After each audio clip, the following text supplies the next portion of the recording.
Now, I want you to notice something. This is important, Christian friend. Upon the first day of the week. Now, if you're not going to meet on the first day of the week to worship God, then you want to come back on the first day to make your offering. That's part of worship.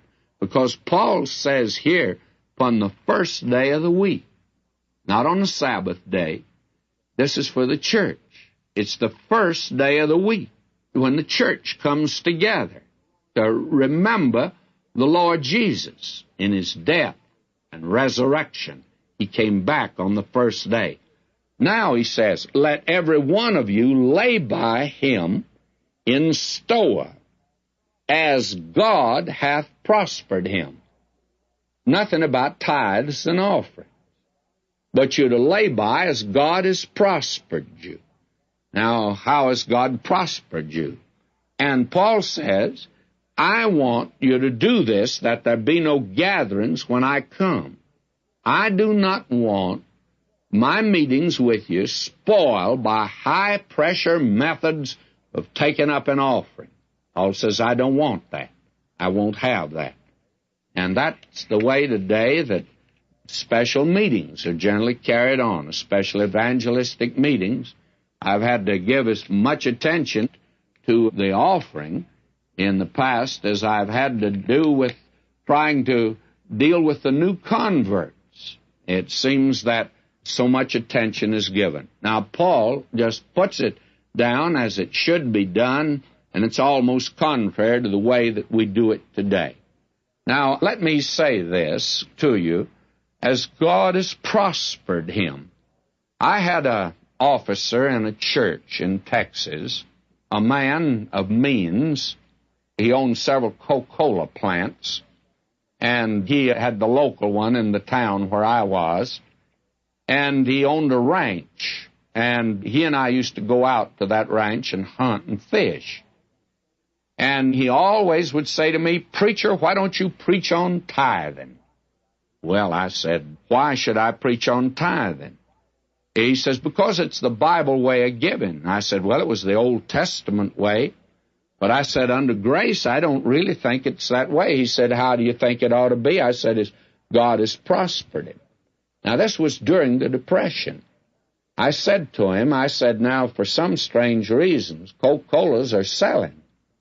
You're doing well.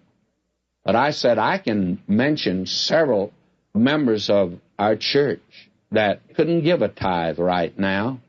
It's the time of the Depression. Now, some of you people will remember the Depression, or if you're as old as I am, it was a very serious time, and it was a difficult time.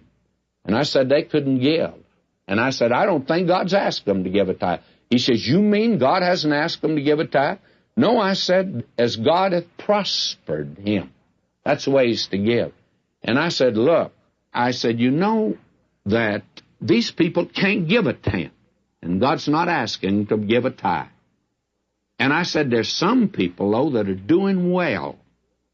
And you know, they're to give as they've been prospered, and they're not to stop with a tenth. They probably ought to give a half. Did you know that that man never did ask me to preach on tithing again? Because he was tithing. But the interesting thing was, he should have been given more. God had prospered him. But God hadn't prospered some other people. And he was wanting me to, to just go after those folk. Well, I wasn't about to do it, since it's not scriptural at all.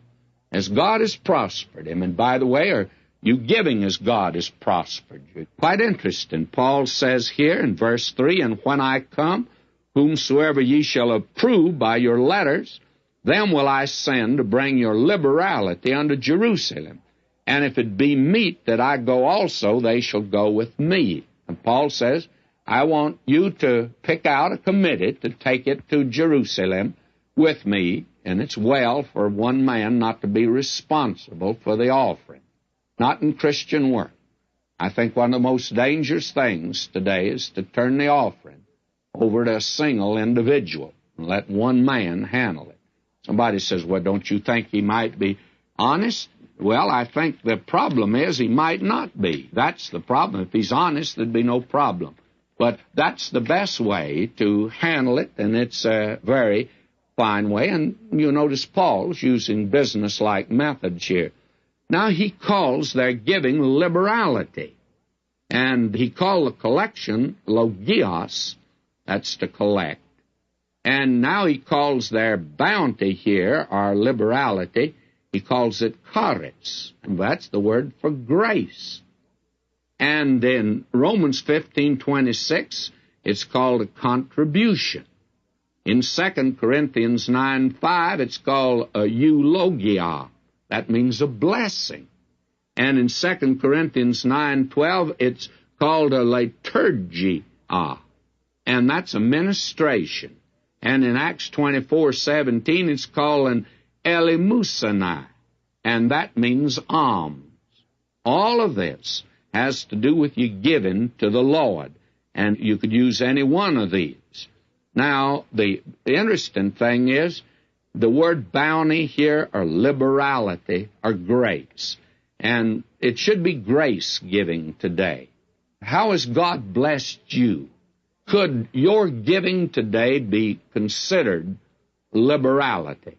And I believe that today, when God has prospered a man, that he should not give just a tenth. I don't mean to put him under law, but if you're to use the Old Testament standard, which was not just 1/10, if you go back and look at it, in my book on Leviticus, I deal with this, there obviously was 3/10 that was given, about 30%.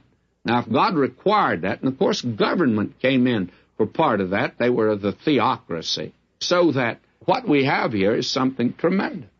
Now, this is important, and I've spent a little